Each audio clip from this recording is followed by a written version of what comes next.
Assalamualaikum warahmatullahi ta'ala wabarakatuh. Salam sejahtera saudara-saudara sekalian. Alhamdulillah berjumpa lagi kita di channel kecil saya, channel Malaysia Respon. Untuk kupasan kita pada kali ini saudara-saudara adalah berhubung dengan isu konflik Gaza.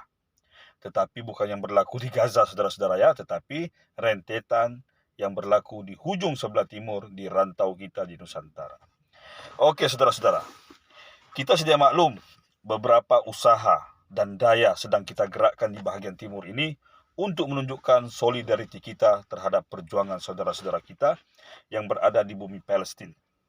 Pemboikotan, perarakan, serta sokongan-sokongan lainnya seperti penggalangan dana, semua kita lakukan.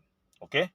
Walaupun sokongan ini ada di antaranya adalah abstrak, seperti sokongan moral, tapi paling tidak kita menyatakan kesatuan dan perpaduan kita yang bulat dan tekad kita yang kuat untuk membantu mendoakan sekurang-kurangnya perjuangan saudara-saudara kita di Palestina. Namun begitu saudara-saudara, dalam keadaan kita menyatakan sokongan ini, yang menyedihkan rupa-rupanya di Asia Tenggara terdapat beberapa kejadian atau peristiwa yang menjurus kepada kita untuk memerhatikan bahwa sokongan terhadap pihak yang satu lagi, yaitu pihak Zionis, juga ada. Oke, jika kita menyentuh tentang Asia Tenggara, sudah tentulah kita menyentuh tentang dua negara utama di Nusantara yang majoritinya beragama Islam, yaitu Malaysia dan Indonesia.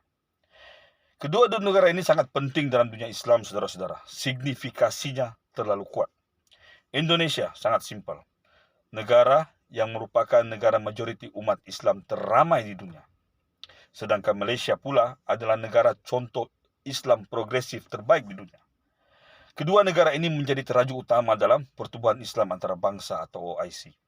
Malahan penubuhan OIC adalah buah fikiran daripada Perdana Menteri kita yang pertama, yaitu Tunku Abdul Rahman Putra Al-Haj. Tetapi kejadian yang baru-baru ini berlaku amat menyedihkan kita, saudara-saudara. Kita masih berasa bertuah kerana kedua-dua negara ini mengambil pendekatan dan pendirian menyokong Palestin sejak dari awal lagi isu ini berlaku. Tetapi yang kita khawatirkan, dasar ini, pendekatan dan pendirian ini adalah pendirian daripada pemerintahan yang terdahulu.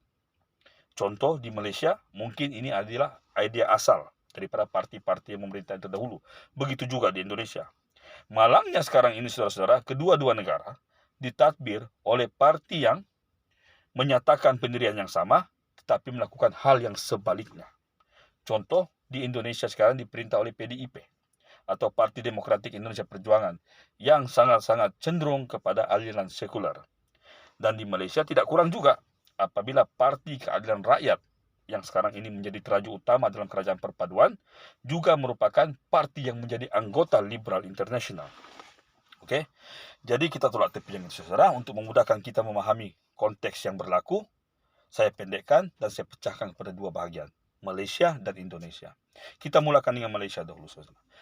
Di Malaysia, pembuktian bahawa wujudnya sokongan terhadap Israel ini sudah ada, tetapi masih berada pada tahap yang minimum.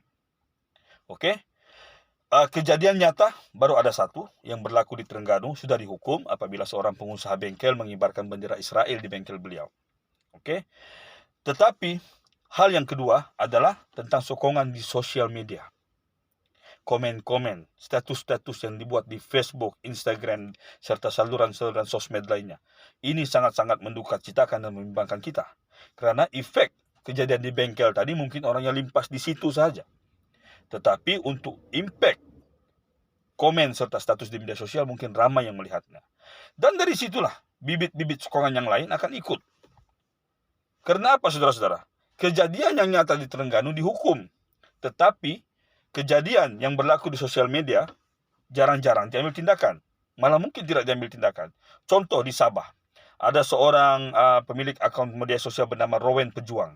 Banyak kali mengemukakan status dan komen-komen yang bukan saja menyatakan sokongan mereka kepada Israel, tetapi juga turut menghina dan mencaci perjuangan Palestin dan umat Islam lainnya.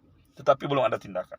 Dan yang menyedihkan pula, kebanyakan dari penyokong ini adalah dari kalangan bukan Islam yang berasal dari dua negeri di Malaysia Timur, yaitu Sabah dan Sarawak. Kedua-dua negeri ini sebelum ini sangat terkenal dengan toleransinya yang tinggi. Tetapi sekarang nampaknya sudah berbalik. Oke, apabila ramai di kalangan mereka yang sudah terang-terangan menyatakan sokongan. Jadi kita sebagai umat Islam di Malaysia perlu mengambil pendekatan yang orang cakap agak mild atau sederhana. Janganlah kita anggap sokongan mereka ini adalah kerana kebencian mereka kepada Islam. Jangan kita berprasangka sedemikian, tetapi kita anggap bahawa hal ini terjadi kerana ketidakfahaman mereka tentang Islam, serta ketidakfahaman mereka tentang hubungan dua hala mereka dengan Yahudi itu sendiri. Mereka beranggapan siapa saja musuh Islam itu adalah rakan kepada mereka. Jadi ini lebih kepada ketidakfahaman mereka kepada Islam dan bukan kebencian kepada Islam. Kita jangan berprasangka dulu. Walaupun tanggapan kepada kebencian itu ada benarnya, tapi kita beranggapan bahawa ini adalah ketidakfahaman mereka kepada Islam. Jadi itulah di Malaysia.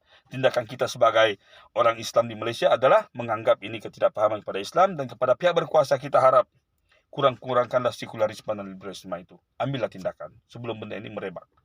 Sekarang kita ke negara Indonesia pula. Oke?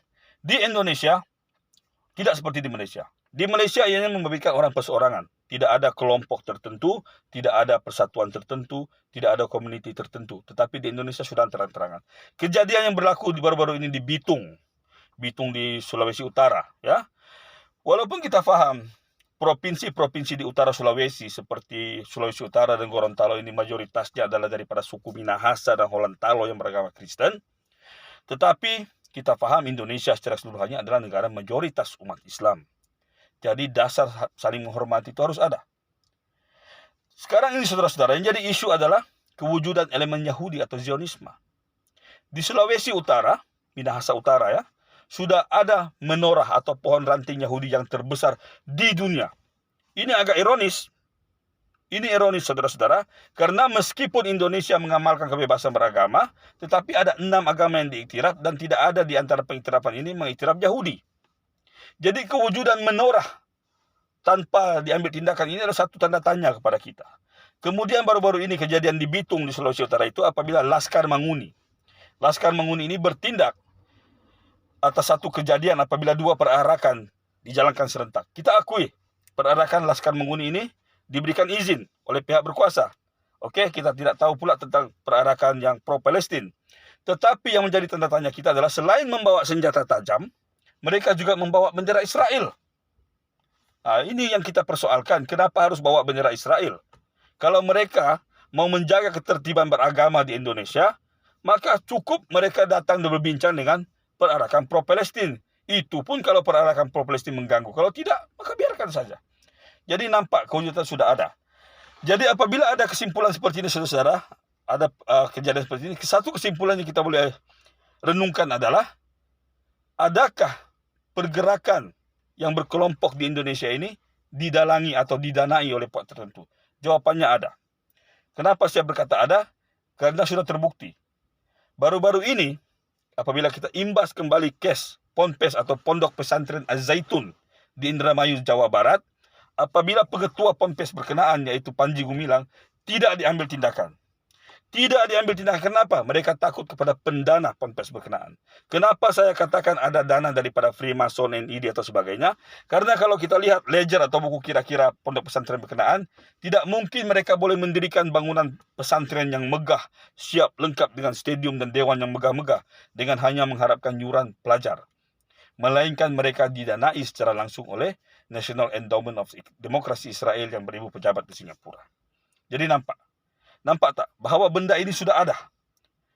Pertama yang jadi isu adalah tidak adanya tindakan susulan dari pemerintah. Kedua, bahaya penularannya. Ketiga, dana yang sudah terang-terangan. Dan keempat, yang paling penting adalah sikap kita umat Islam dalam menanganinya. Kalau kita di Malaysia, seperti di awal video tadi saya katakan, kita cukup beranggapan bahawa hal ini adalah disebabkan ketidakpahaman mereka kepada Islam. Jadi tugas kita adalah memahamkan mereka. Kita teruskan dengan usaha asal kita bersolidariti, tetapi kita jangan cetuskan perpecahan lainnya. Tetapi di Indonesia, saya kira pendekatan yang lebih tegas perlu diambil oleh kedua-dua pihak, yaitu pemerintah dan umat Islam. Oke, saya tidak mengadu domba, oke, karena kalau kita ikutkan hadis Rasulullah sendiri tidak mengakui kalau kita menganiaya umat lain yang tidak mendatangkan risiko kepada kita. Oke, jadi sampai di sini saudara-saudara, kita harapkan renungan yang kita dapat dari video saya yang tidak sepertinya ini dapat kita jadikan panduan untuk menyikapi hal yang berlaku di rantau kita. Ini cukup berbahaya saudara-saudara, karena jarum Israel dan Zionis itu sekali mencucuk, virusnya tidak akan hilang. Wallahu alam bisawab. Assalamualaikum warahmatullahi taala wabarakatuh.